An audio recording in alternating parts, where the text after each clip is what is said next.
Hello students and welcome to my YouTube channel Learn with Nisha ji. Today we are going to start the topic 2.2.1, that is concentration of a solution. Okay, ये बहुत important topic है, थोड़ा mathematical भी है, तो इसको थोड़ा हम ध्यान से study करेंगे. Okay, so in activity 2.2 we observed that groups A and B obtained different shades of solutions.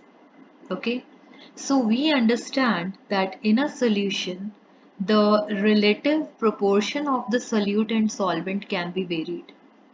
मतलब जैसे आप सपोज एक ग्लास वाटर में 1 table spoon of sugar add कर सकते हो, 4 टेबल स्पून भी ऐड कर सकते हो. इंस्टेड ऑफ 1 ग्लास आप 2 ग्लासेस ले सकते हो. तो जो आपका प्रोपोर्शन होएगा सॉल्यूट और सॉल्वेंट का वो डिफर कर सकता है. Okay, so depending upon the state of, upon the amount of solute present in a solution, it can be dilute, concentrated or saturated solution. Okay, dilute and concentrated are comparative terms. जैसे हम एक छोटा सा example लेते हैं. Suppose you take 3 glasses of water. तीनों में same quantity water की ऐड कर दिया आपने. ठीक है, फर्स्ट ग्लास में आप ½ table spoon of sugar add कर रहे हो. ठीक है, सेकंड में आप let's say 6 to 7 table spoon of sugar add करते हो, और जो आपका लास्ट ग्लास है उसमें लेट्स से आप 15 to 20 means table spoon of sugar add करते हो. तो तीनों की कॉन्सेंट्रेशन में डिफरेंस रहेगा ना. तो डाइल्यूट सॉल्यूशंस वो होंगे जिनमें कि हमारा सॉल्यूट लेस है as compare to others. Okay, concentrated में थोड़ा ज़्यादा होगा सॉल्यूट का अमाउंट सेम सॉल्वेंट के अंदर, और सैचुरेटेड में बहुत ज़्यादा हो जाता है, सैचुरेशन स्टेज आ जाती है. ओके, तो जो एक्टिविटी 2.2 की थी हमने उसमें the solution obtained by group A is diluted as compared to that obtained by group B. तो अगर आपने वो लेक्चर अटेंड नहीं किया, just go through that also. So now we do another activity, that is activity 2.3. So you take approximately 50 ml of water each in 2 separate beakers. Add salt in one beaker and sugar or barium chloride in the second beaker with continuous stirring. When no more solute can be dissolved, heat the contents of the beaker to raise the temperature by about 5 degrees Celsius. Now start adding the solute again.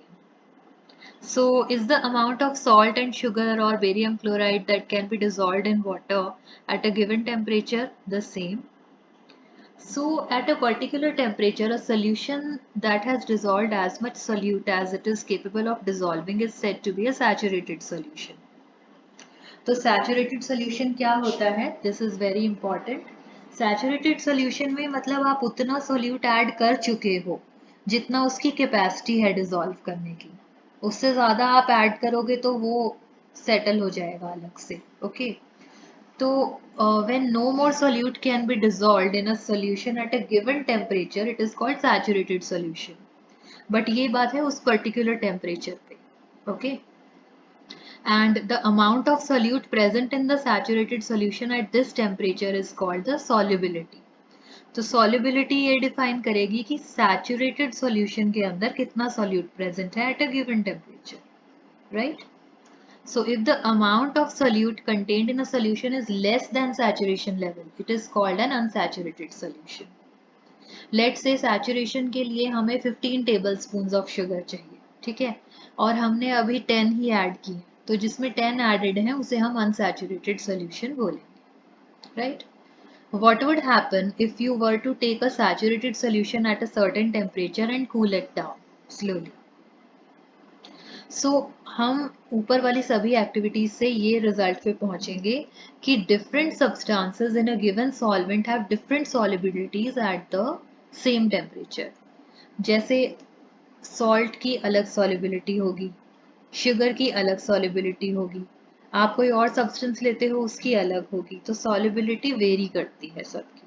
Right, the concentration of a solution is the amount in mass or volume of solute present in a given amount that is mass और volume of solution.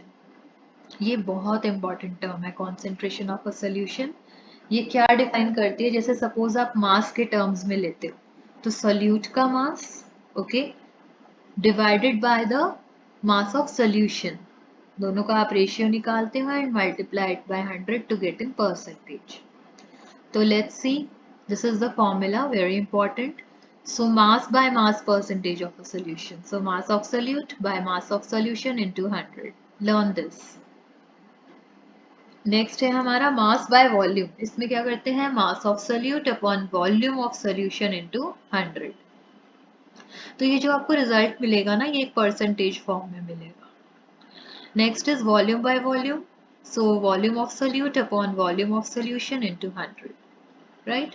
इसमें आपसे formula भी पूछा जा सकता है, definition भी, and apart from that इस पे कुछ न्यूमेरिकल्स भी आते हैं। तो हम एक न्यूमेरिकल देखते हैं। Solution contains 40 grams of common salt in 320 grams of water.